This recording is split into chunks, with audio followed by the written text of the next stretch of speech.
Sebagai negara kepulauan yang terdiri dari 70% lautan dan 30% daratan, Indonesia mempunyai potensi kelautan dan kemaritiman yang sangat besar.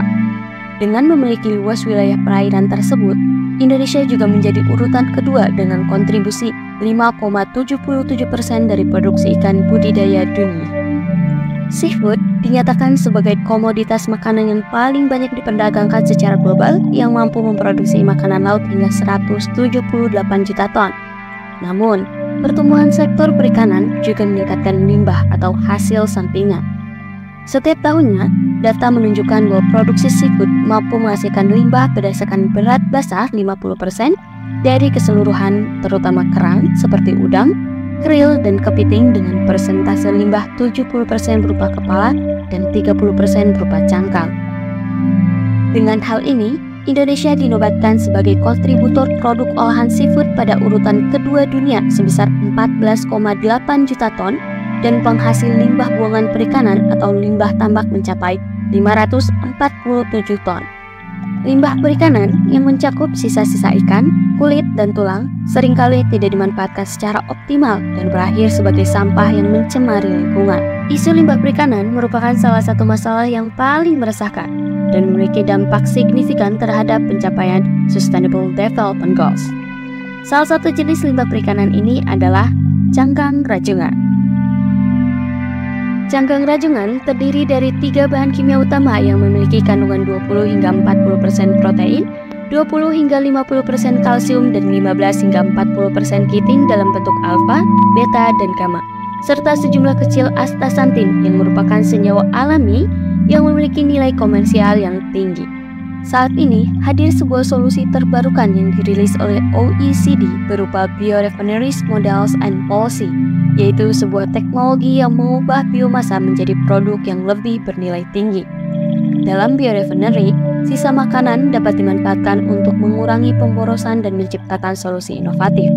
Dengan pendekatan zero waste, setiap bagian dari biomasa diolah dan digunakan, sehingga meminimalkan limbah dan emisi gas rumah kaca.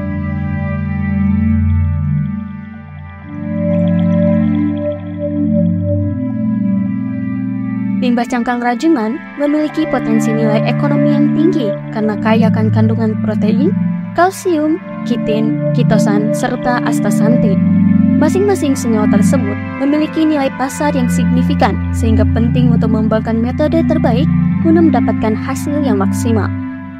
Secara umum, pembuatan kitin dimulai dengan proses pembersihan dan penghalusan limbah cangkang rajungan. Limbah tersebut kemudian diekstraksi menggunakan larutan HCl 10% yang dikenal dengan proses demineralisasi. Setelah demineralisasi, hasilnya diekstraksi kembali menggunakan NaOH 4% yang prosesnya disebut dengan deproteinasi. Tahap akhir ini akan menghasilkan tepung kitin. Untuk mengubah kitin menjadi kitosan, diperlukan proses deasetilasi yang bertujuan menghilangkan gugus asetil dari kitin sehingga terbentuk kitosan. Proses ini dimulai dengan mengekstraksi kitin yang telah dihasilkan menggunakan larutan NaOH 30%, kemudian dikeringkan menggunakan dehidrator. Hasil akhirnya berupa kitosan dalam bentuk bubuk. Konsentrat protein dapat dihasilkan melalui limbah pada cangkang rajungan yang diekstraksi dengan pelarut etanol dengan pengulangan ekstraksi sebanyak 3 kali. Hasil dari konsentrat protein ini dilakukan pengujian kadar lemak serta kadar protein. Astaxanthin merupakan pigmen karotenoid yang memiliki struktur kimia kompleks. Keberadaan astaxanthin dalam cangkang rajungan dapat diidentifikasi melalui pengujian Fourier transfer infrared yang dianalisis dari tepung cangkang rajungan. Kalsium pada cangkang rajungan dihasilkan dari limbah cair demineralisasi. Ekstraksi dilakukan dengan HCl 30% dan dipresipitasi. Crude kalsium yang terbentuk dipanaskan hingga diperolehlah kalsium. Pengujian kalsium menggunakan metode AAS atau Atomic Absorption Spectrophotometry. Glukosamin adalah senyawa gula amino turunan dari kitosan yang dihasilkan melalui hidrolisis kitosan secara kimiawi, di mana dilakukan dengan hidrolisis kitosan menggunakan HCl 37% dan dipersipitasi menggunakan isopropil alkohol sehingga terbentuk endapan glukosamin. Kami memproses data secara online dengan dukungan berbagai tools dan juga berkolaborasi secara aktif dengan para ahli untuk memastikan setiap langkah dan analisis berjalan dengan tepat dan terarah.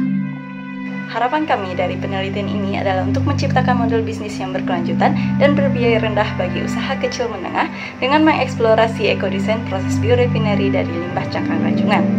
Kami berharap dengan penelitian ini dapat menghasilkan solusi inovatif dan efisien dalam mengelola limbah rajungan, sehingga dapat mengubahnya menjadi sumber daya bernilai tinggi dan memberikan manfaat ekonomi serta lingkungan yang signifikan bagi industri dan masyarakat.